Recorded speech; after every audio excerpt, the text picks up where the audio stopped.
हम यहाँ पे अब डिलीट फ्रॉम हेड नहीं करवाना चाहेंगे बल्कि डिलीट फ्रॉम टेल करवाना चाहेंगे। The only difference now is कि अब आप यहाँ पे डिलीट फ्रॉम हेड को कॉल नहीं करेंगे बल्कि डिलीट फ्रॉम टेल को कॉल करेंगे।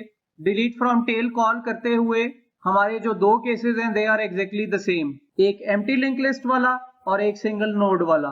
सो I have copied the complete code जो कि यहाँ पे डिलीट फ्रॉम हेड का है। मैं यहाँ पे अब लिखना चाहूंगा delete from tell.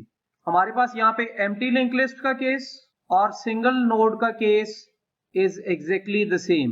Non empty link list का case is completely different. What most of the students do over here is कि वो यहां से डिलीट कर देते हैं टेल को, विच मीन्स के यहाँ पे आके सिंपली लिख देते हैं डिलीट टेल, और ऑफ कोर्स जो वैल्यू आपने रिटर्न करानी है उसको आप सेव वगैरह करवा सकते हैं यहाँ पे। विच मीन्स के टेल भी बन जाएगा एक डैंगलिंग पॉइंटर और टेल से प्रीवियस वाले नोड का नेक्स्ट भी बन जाएगा डैंगलिंग पॉइंटर। दो पॉइंटर्स इफेक्ट हो रहे हैं यहाँ पे।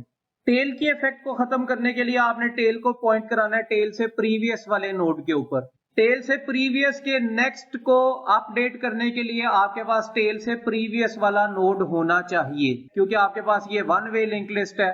इसमें हेड के थ्रू नेक्स्ट तो जा सकते हैं लेकिन टेल से पीछे नहीं आ सकते। तो अब हमारी स्ट्रेटेजी जो होगी वो कुछ इस तरह की होगी कि आप एक टेम्पररी नोड लेंगे, वो टेम्पररी नोड स्टार्ट करेगा हेड से। आप टेम्पररी को आगे मूव करवाते रहेंगे जब तक कि आप सेकंड लास्ट नोड तक नहीं आ जाते।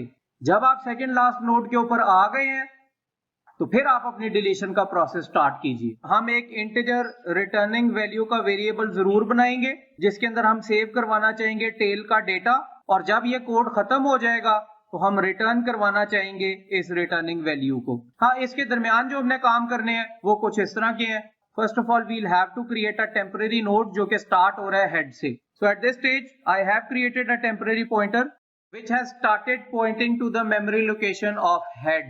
मैं यहाँ पे लूप के अंदर डायरेक्ट कंडीशन भी लगा सकता हूँ, but again it becomes easier for me जब मैं यहाँ पे इन्फिनिट लूप्स लगाता हूँ। देखिए, मुझे नहीं पता मैंने कितनी आइट्रेशंस करनी है, and when I don't know कि मेरी आइट्रेशन क्या है, व्हेन आई डोंट नो कि मेरी कंडीशन क्या है, तो उस केस के अंदर I always go by an infinite loop, और मैं हर कंडीशन के ऊपर जाके चेक करना चाहूंगा कि कहीं ऐसा तो नहीं हो गया कि t का next that has become equal to tail. क्योंकि अगर ऐसा कोई सिनेरियो हो गया है तो ब्रेक माय लूप, लेकिन अगर ऐसा कोई सिनेरियो नहीं है तो t को आगे जंप करा दो। So this is t। क्या इसका नेक्स्ट जो है वो टेल पॉइंटर है?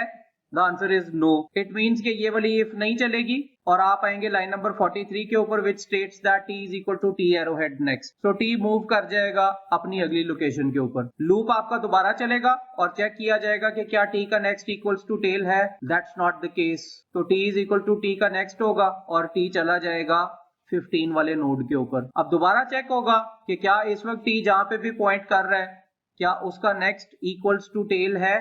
Well yes it is. आपका ये लूप ब्रेक हो जाएगा और अगर आप इस लूप से बाहर आए, आप यहाँ पे अब अपनी एक्चुअल डिलीशंस करना चाह रहे हैं, at this stage you can delete tail. जब आप टेल को डिलीट कर देंगे तो टेल जिस भी मेमोरी को पॉइंट कर रहा है दैट गेट्स डिलीटेड। इससे हुआ ये है कि आपके दो पॉइंटर्स बने हैं डैंगलिंग पॉइंटर्स। सबसे पहले हम अपने टेल को अब पॉइंट करवाना चाहेंगे टू दैट मेमोरी लोकेशन जहां पे 15 पॉइंट कर रहा है, and the code for that is t के ऊपर पॉइंट करा दो, जिस पॉइंटर को पॉइंट कराओ वो होना चाहिए टेल। अब आपका टेल जो है that would start pointing to the memory location of t।